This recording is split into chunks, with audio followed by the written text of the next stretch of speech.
All right, so I found no videos on how to replace the PCV valve on a Lexus RX 2005 330. I found one YouTube short, and that was it. And the guy took off all this, the whole manifold, all this stuff. I didn't want to do any of that. You see, I have all this different stuff right here. First off, you're gonna have to take off the hose. So the hose is right there. Just give you a better perspective. You have the front of the engine here. Right here on the passenger side is where your PCV valve is going to be. There's a hose with a clip. I use these pliers right here to get to the clip, pull that up.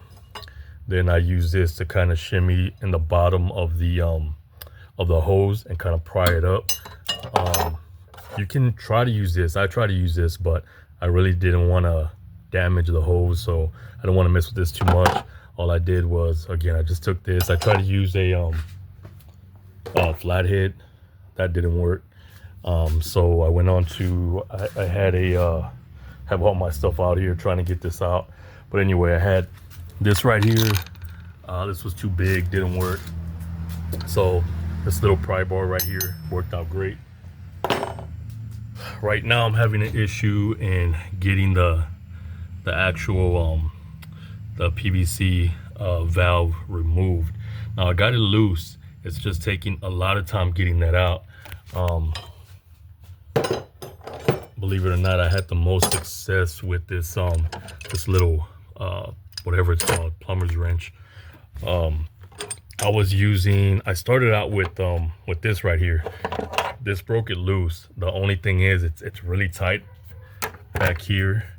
If you can see, let's see here, right to the right of the valve, there's like a, whatever that is, a block, and that's keeping this from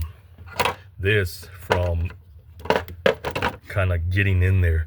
So I kind of have to go between this right here, this plumber's wrench, and then right now I just started to use this, and this kind of loosened it up a little bit, or not loosened it up, it helped it turn. And then you get to a certain point where you can't move it anymore, so you got to go between these. So that's what I'm using, all this stuff right here to get this PVC valve out. I guess the easier way, or maybe it's not easier, because you got to take out all this stuff right here. You got to disconnect this, disconnect all this stuff up here. I don't want to mess with any of that. So it's taking me a while, but hopefully I can get that out fairly soon. It's taking me right now about an hour, and this should be a 10-minute job, easy in and out, but it didn't work out that way. So we're going to keep on going here.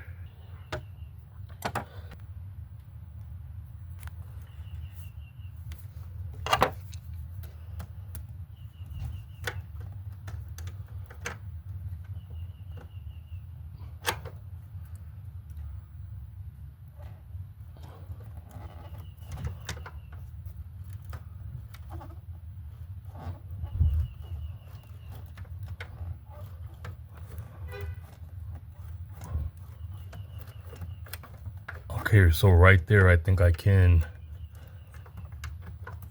it's loose enough that I can go in there, hopefully, and get it with my hand. Yeah. All right. Nice. I almost gave up. So one thing that would also work, oh man, it's pretty gunked up, is if you had a, okay, if you had one of these, right, but it would have to be a, where is it, 3/4. Hilarious here, because I have this whole thing gimmicked up right here, the deep socket with the angle, and then this that also bends, and then to top it off I have this ratchet that also bends in multiple places. and I just couldn't get it back there. So long story short, we got it out. That's the old one. This is the new one. As you can see, it's long overdue. So now all we do is repeat the process in the opposite direction and we're good to go.